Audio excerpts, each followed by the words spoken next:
For those of you who are out there actually looking to get married, wanting to stay married, trying to find your Mr. Right, and you've been on my channel listening to me blab, and I'm sorry I do blab incessantly, but I am just so excited about the fact of you, getting into a long-lasting, mutually beneficial relationship, hopefully marriage, because I just believe that marriage is the greatest institution that you could be in if you want to be in an institution.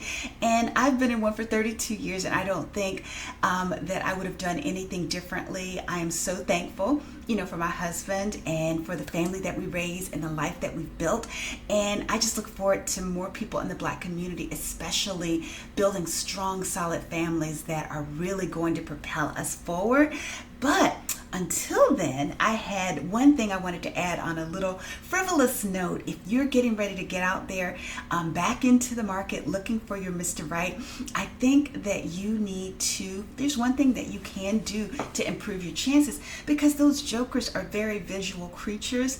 And so what you might want to do, think about the type of man that you're trying to attract. If you haven't watched the video series that I did with like the part 1s, 2, 3, 4, 5 of the story of how I met my dream husband, one of the things that I did before I got back out into the market was to write a letter to God, tell him what I was looking for, so I knew exactly what I was looking for, what my deal breakers were. But I also did a complete self-assessment of myself, and I figured out what areas I needed to work on, like clothes, like an overhaul. I had to change my hair because I just wasn't getting attention that I wanted with the type of hair that I had, the long skirts I was wearing, the things that I was wearing to my internship, the people that that I was meeting at Clemson when I was a student there.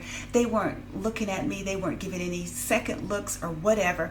And so I was like, I need to do something different. So I think that what you need to do before you go back out there in earnest trying to find your Mr. Right, and of course work is pinging me even though it's almost 5:30, what I was going to say is that you need to maybe think about the type of men that you're trying to attract and the type of look that they would actually be interested in. Do you need to change the way that you're looking? Do you need to start exercising, get a little more fit, craft a look that the type of men that you like are going to be interested in? Because like my husband, praise the Lord, he likes this little feminine, frivolous type look that I have. He calls these my uniforms.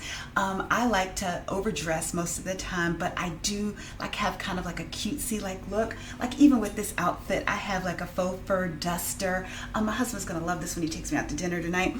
And then I love to wear combat boots. These have faux fur on them. He loves that kind of stuff. And I had mentioned once that he had made a comment about these little Fruit of the Loom underwear. I thought because they were bikinis, they were okay, but he didn't like them, and he told me.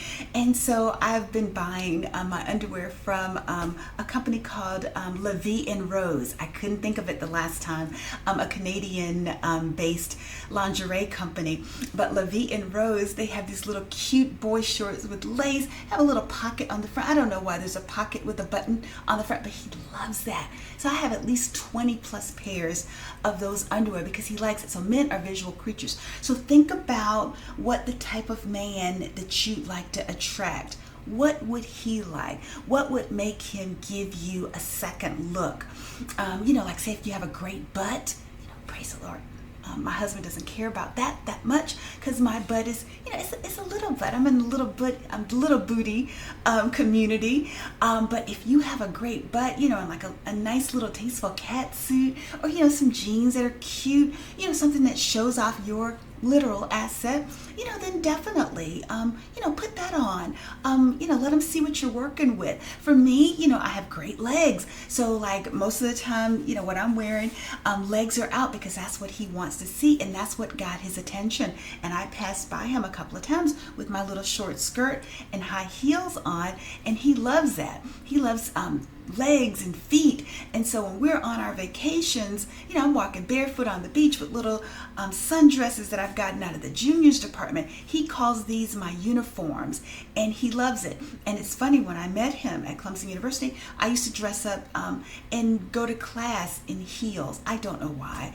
And sweater outfits and, sweater dresses and things. And he just thought that was so cute. And it was like, just reeling them right in, because that's what he liked. So, but he doesn't like, the big eyelashes. He would hate that.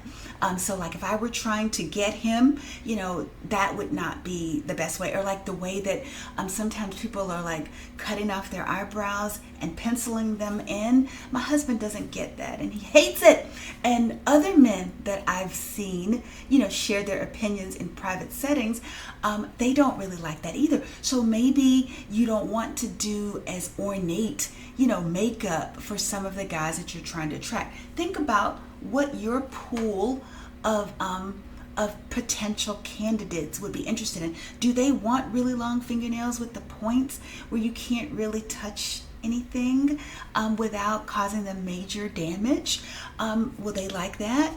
Do they want you to have, like pink hair? Do you want like I worked with someone once, and she came to work and she had this huge wig on. It was kind of blondish, and it came all the way down here, and she had like kind of like, I don't know, like rubber bands or whatever around it. And I was just like, is that really your best look? So what I'm suggesting is that you figure out what your best look is to attract the kind of man that you want, and then you go for it, and you rock it, and you wear it wherever it needs to be seen. And also you only get one chance to make a first good impression. So make sure that you do that. So hopefully that helps somebody out there. We can talk more about that later. But until then, I got to answer those pings. Have a good one. Bye.